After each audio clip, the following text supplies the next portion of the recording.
Have you ever noticed how some people feel the uncontrollable urge to always prove they're right, as if every conversation were a battlefield, as if being heard were more important than being true? But what if I told you that this need to argue, to constantly explain yourself, is not a sign of intelligence, but a symptom of something far deeper? According to Nietzsche, the ones who argue the most are often the ones most disconnected from their own power. This video is not about debate, it's about revelation. You're about to uncover a hidden truth, one that has been buried beneath social conditioning and emotional noise, a truth that speaks of inner silence, spiritual sovereignty, and the forgotten art of presence. Why do we feel the need to convince others of who we are? Why does silence feel so threatening? And what if the real strength lies in not needing to be understood at all? The universe is constantly whispering through symbols, synchronicities, and internal tension. But most people are too loud inside to hear it. In today's journey, we'll dive deep into Nietzsche's most misunderstood wisdom and unveil what it truly means to walk in quiet confidence. You'll see how arguing drains your energy, how validation becomes a trap, and how silence, conscious magnetic silence, is a portal to something much greater than approval. If you've ever felt tired of trying to be seen, if you've ever wondered why people don't understand your depth, this message is for you. It's time to reclaim the energy you've been giving away. Time to reconnect with your essence. Time to remember who you are when no one is watching. And before we begin, if this type of content resonates with your soul, make sure you subscribe to Celestial Truths. So many of you watch our videos but aren't subscribed yet, and we don't want you to miss the transformative revelations that are still to come. So click that button and let's begin. There's a silence known only to the truly awakened, a silence that doesn't need to prove itself, nor chase after approval. Friedrich Nietzsche, in his mystic insight, saw what so many miss. The urge to argue is rarely about truth. It's more often a desperate plea from the ego, reaching outward in search of something it has not yet found within. When someone feels the need to constantly debate, to push their opinions as undeniable fact, what they're truly doing is trying to calm the storm of their own doubts, as if convincing others could finally convince the fragmented parts of themselves. In the greater universe of the soul, this is not a display of strength. It's the echo of spiritual unrest. In the language of the unconscious, argument is a performance. The louder the voice, the more fragile the certainty behind it. Think of a person standing at the edge of a cliff, shouting into the void, not because the void answers, but because the silence terrifies them. Jung spoke of this in the symbolic dialogue between ego and self. The ego, when unanchored from its deeper source, seeks affirmation in the external world. It needs a mirror. It craves the applause of others to validate its fragile image. But the self, the true center, speaks in symbols, synchronicities, and quiet knowing. It doesn't argue. It simply is. In many spiritual traditions, and certainly in Jungian psychology, we learn that wholeness is not about being right. It's about being rooted. A person aligned with the universe doesn't feel compelled to shout over others. They carry an inner calm that transcends the need for dominance. Their presence alone carries weight. There's no pressure to prove anything because their truth is lived, not debated. And here lies the paradox. The more one tries to argue their worth, the more they reveal their disconnect from it. Real power in its mystical form doesn't clamor for attention, it radiates. Imagine for a moment a great oak tree. It doesn't scream to prove its strength. It doesn't sway anxiously in the wind. It simply stands, grounded, ancient, in communion with the cosmos. That's the kind of presence Nietzsche pointed toward, not one obsessed with winning arguments, but one attuned to a deeper resonance. This is what spiritual strength feels like. It's not flashy, it's not loud. It's like a magnetic stillness that draws others in, not through persuasion, but through authenticity. So the next time you feel that pull to argue, pause, breathe. Ask yourself, what part of me is trying to be heard right now? Sometimes the shadow seeks attention not through anger, but through intellectual battles. And in that space, you're being offered a mystical invitation to turn inward, to write it out in a journal, to meditate with the tension, to seek meaning not through words but through presence. Because the truth is, If you're in tune with your inner universe, you won't need to win. You'll simply walk in your truth, and that alone will be enough. The moment you give others the power to define your worth, you surrender the sacred keys to your inner temple. Nietzsche understood this vulnerability not as a weakness of character, but as a fracture in the soul's alignment with its own essence. When your self-worth hinges on applause or agreement, you become like a leaf in the wind, tossed around by every opinion, every glance, every silence. And in this subtle betrayal of the self, a deeper shadow is born, the fear of rejection. You begin to morph into who others want you to be, abandoning the mystical path of individuation, the journey toward wholeness and authenticity within the universe of your own psyche.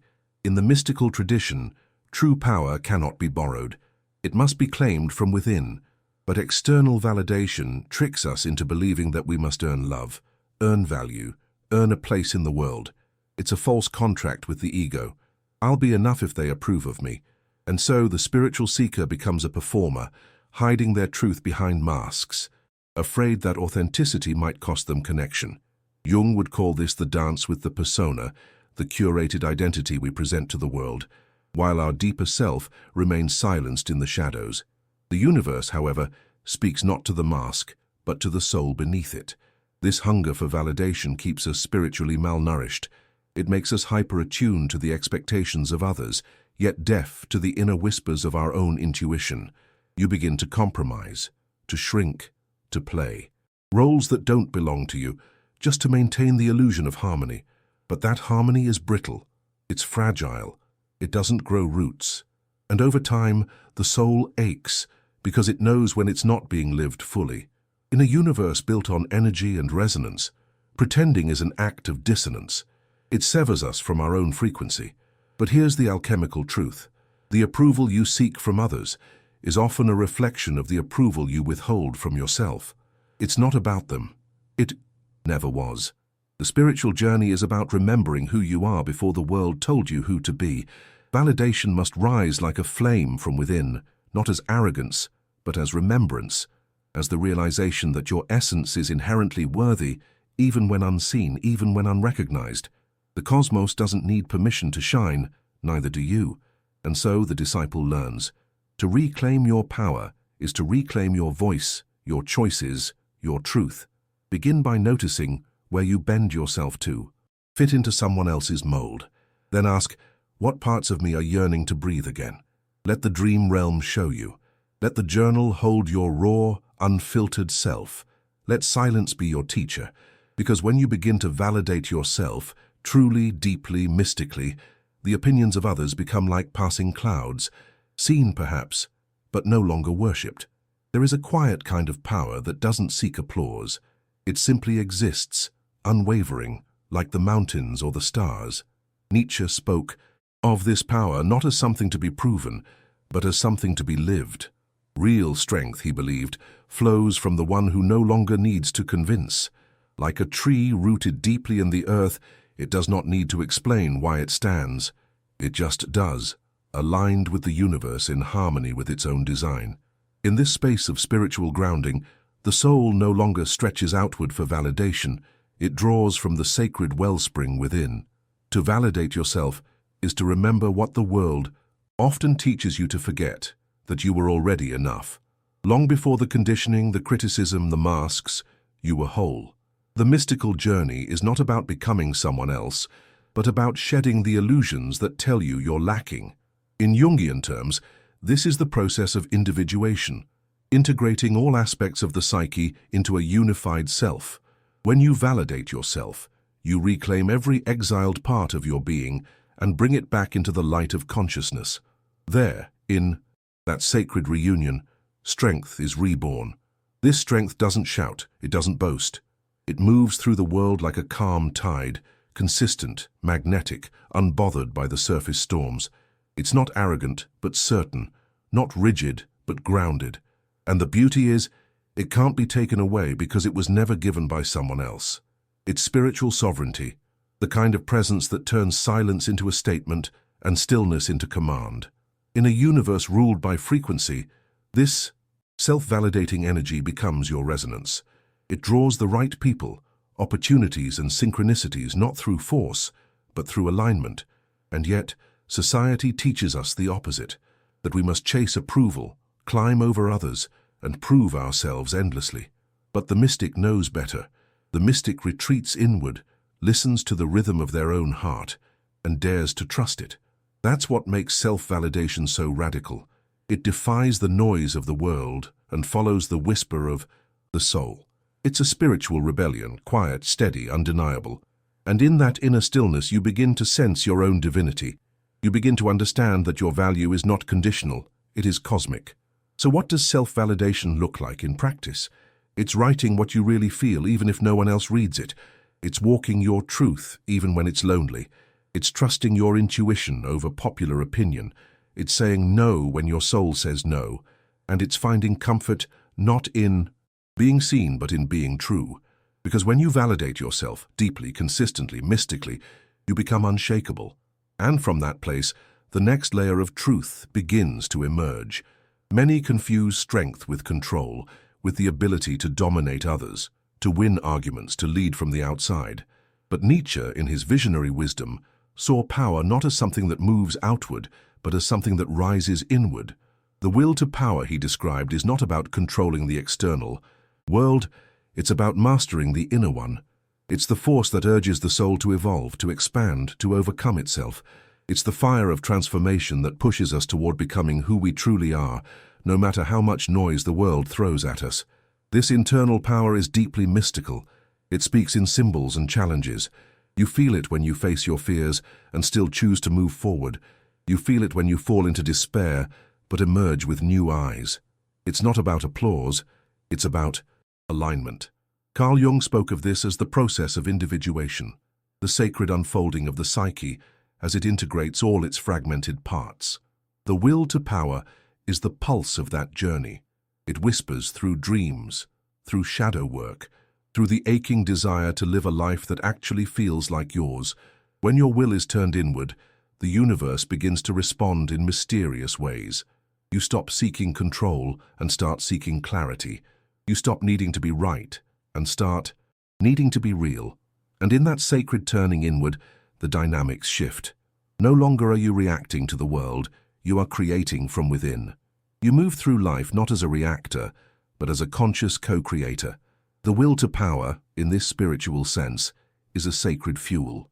It doesn't seek validation, it seeks expression, the full, unapologetic expression of your inner truth. In modern society, we are taught to project power, to dress it up, perform it, post it. But this external show is often a mask for inner lack. True power, the kind Nietzsche revered, is subtle. It doesn't demand attention, it draws it. It doesn't overpower, it radiates. And when you embody it, you become a force of nature, not because others fear you, but because your presence is undeniable. In the mystic sense, you become one with the universal rhythm. There's no need to chase. What is yours flows to you because your energy no longer repels it. So how do you access this power? Begin by observing where you still seek permission, from others, from systems, from voices that aren't your own. Then reclaim that authority. Create rituals of self-return, meditation, dream work, time in nature, symbolic writing. Let your shadow speak. Let your intuition guide. Let the universe mirror back the strength you already carry. Because once you realize the will to power lives within you, not in status, not in control, but in spiritual integrity, nothing outside of you will ever have that power again. The concept of the Übermensch or Overman is one of Nietzsche's most misunderstood yet spiritually potent ideas. It is not about superiority over others. It is about transcendence of the self. The Übermensch is the one who has shattered the illusions of society, overcome the pull of collective opinion, and stepped into a space of radical authenticity. He does not chase validation because he has already faced the abyss within and emerged whole. His strength doesn't rely on recognition. It flows from deep alignment with the mystical architecture of the universe. This archetype walks a path few dare to tread, the path of the fully individuated soul. In Jungian terms, the Übermensch has integrated their shadow, embraced their complexity, and no longer fears standing alone. Their presence carries an unshakable weight. They don't argue because their truth is not negotiable. They don't explain because their life itself is the explanation. They become a mirror, and in that mirror, others see both their light and their unresolved darkness. This is the essence of spiritual maturity, to no longer seek to be understood, but to live in such alignment that understanding becomes irrelevant. In a world obsessed with performance, the Übermensch is a paradox. While others build identities to be admired, he deconstructs his masks to meet his soul. He becomes silence in a world addicted to noise. And it's precisely this silence that speaks loudest. It's not passive, it's sovereign. He no longer tries to control how others perceive him, because he has already faced the only perception that matters, his own. Through inner work, through symbolic listening, through mystical self-confrontation, he has come to embody his own truth. Think of him like a mountain at dawn. Not everyone notices it, but for those who do, its presence is undeniable. There's no persuasion, no argument, just stillness, depth, and raw power. He walks among others, but belongs to a different frequency, one that's aligned with the sacred rhythms of the universe. He sees life symbolically, not literally. He listens to synchronicities instead of applause. He finds meaning in solitude, purpose in shadow, and direction from the invisible compass of his inner world. To become the Übermensch is not to rise above others, it is to rise above the need to be anything for anyone. It's a journey of letting go of the craving for approval, the compulsion to be liked, the addiction to being understood. Instead, it's a return to the self, to the cosmos, to the silent wisdom that has always lived within. And from this sacred inner space, a new question begins to emerge. The more you try to convince someone, the more you reveal your dependency on their agreement. This subtle truth carries immense spiritual weight. Nietzsche knew that the compulsion to explain, to persuade, to overjustify is not a strength. It's a leak in your energy field. It's the soul whispering, "Please, see me," from a place of forgotten self-worth. But in the mystical path of awakening, this kind of overexertion only creates distance from the self. The more you speak to be accepted, the more you hand over the sacred fire of your autonomy to others. In Jungian psychology, this act of over-explaining can be seen as a manifestation of the disintegrated ego, the part of you that hasn't yet learned to rest in stillness. The unconscious fear of being misunderstood drives the psyche into performance mode, spinning elaborate webs of words in hopes of being validated. But the universe doesn't respond to performance, it responds to resonance, and resonance doesn't require persuasion. It flows naturally when you're aligned with your truth. Explaining becomes unnecessary when your energy speaks for you. This doesn't mean you stop communicating. It means you begin to communicate from a different place, a grounded, sovereign place. Instead of defending yourself, you embody yourself. Instead of selling your truth, you live it. And that shift changes everything. It turns your presence into power, your silence into command. People start to feel your conviction, not in your arguments, but in your alignment. That's the mystic's way. To know when to speak and when to let the stillness carry the message deeper than any words could. There's a sacred discipline in restraint. Think of the wise teacher who doesn't rush to answer every question, but allows the student to discover their own insight. That's not disconnection, that's mastery. The same applies in your own life. When you stop trying so hard to convince, you stop giving your power away. You stop entering battles that were never yours to begin with. You begin to honor your energy as sacred, preserving it for what truly matters, your own spiritual evolution and inner peace. So, next time you feel the urge to over-explain, pause. Notice what you're trying to protect. Is it your image, your worth, your belonging? Let that be your invitation into shadow work. Journal the emotion. Sit with the discomfort. Ask the universe for symbols and signs. Because when you learn to rest in your truth, without explanation, without defense, you begin to walk with a kind of strength that doesn't shout. It simply is. And from that quiet center, the path to deeper authority begins to unfold. There is a kind of silence that carries more power than 1,000 words ever could. It is not the silence of absence, but of presence. Charged, mystical silence, the kind that commands attention without demanding it. Nietzsche understood this sacred principle. True authority does not scream to be heard. It simply exists, rooted in inner alignment, echoing through the universe without effort. Just like a maestro who conducts an orchestra with a glance, not a shout, the awakened being leads through presence, not persuasion. In the realm of spiritual psychology, this silence is a mark of deep individuation. It is born from integration, when the fragmented self no longer fights for control and instead rests in unity. Jung might describe it as the moment when the self steps forward and the ego steps back. It's the kind of silence that unnerves people, not because it's empty, but because it's full of meaning, mystery, and the resonance of someone who has faced their own depths. When you embody this energy, you stop reacting. You respond from a place of centered knowing. This kind of authority doesn't need titles, applause, or explanations. It is the authority of alignment, of someone who has danced with their shadow and returned with wisdom. You've likely felt it before, in the presence of someone who speaks little, but whose energy lingers in the room long after they've left. That's not charisma. That's spiritual weight, a stillness that anchors, that stabilizes, that reminds others of something eternal. In a universe that vibrates with meaning, silence becomes one of its purest languages. To cultivate this sacred silence, one must first become comfortable in their own inner world.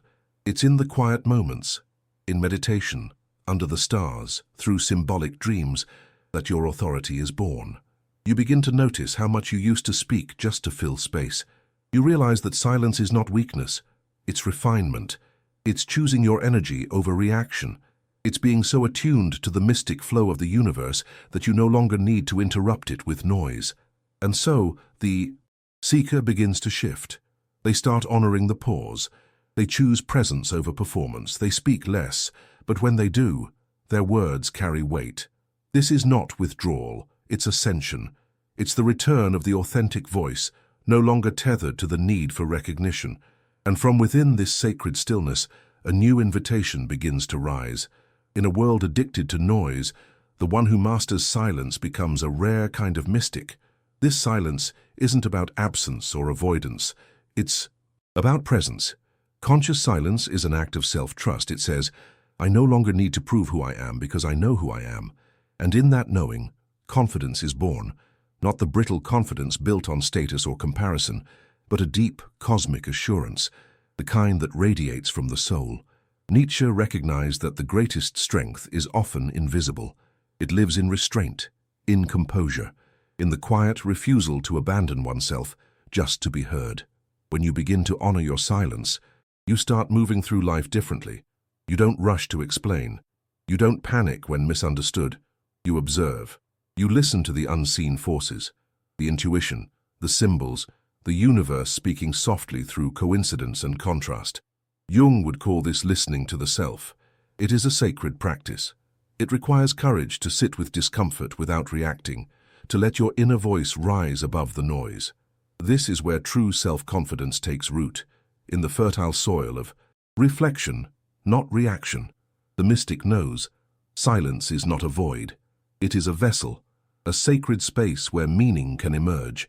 Through silence, you begin to hear your own soul again. You reconnect with your spiritual compass, realigning with your essence. When you resist the urge to argue, defend, or please, you affirm your boundaries. You protect your sacred energy. And gradually, you begin to realize you're not shrinking. You're concentrating, focusing your power inward, where it can grow. Undisturbed by the demands of the world, this silence becomes magnetic. It creates a field of mystery around you. People lean in. They sense something different, something whole. And you don't need to explain it. You just live it. Your energy speaks long before you do. And that's the quiet confidence that shifts rooms, draws respect, and manifests alignment. It is not learned in books. It is remembered through experience, through introspection, through sacred solitude. It is the confidence of someone who has stopped running from themselves. So begin here. Take moments each day to pause before speaking. Let silence be your sanctuary. Journal your unspoken truths. Meditate on your dreams. Watch for signs in the universe, those tiny messages meant just for you. And know this, the less you strive to be seen, the more you become undeniable. Because when you stop chasing validation and start embodying your essence, the universe recognizes you. And from this sacred recognition, a new cycle of transformation begins to unfold. So tell me, when was the last time you truly embraced silence without feeling the need to explain yourself? Share your thoughts in the comments. Your experience might be the mirror someone else needs.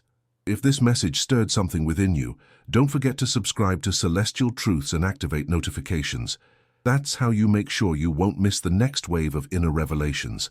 And speaking of next steps, the video appearing on your screen right now will take you even deeper into the mysteries of self-mastery and spiritual alignment. Click it and let the next layer of truth unfold. Until then, stay grounded, stay sacred. This is Celestial Truths, signing off.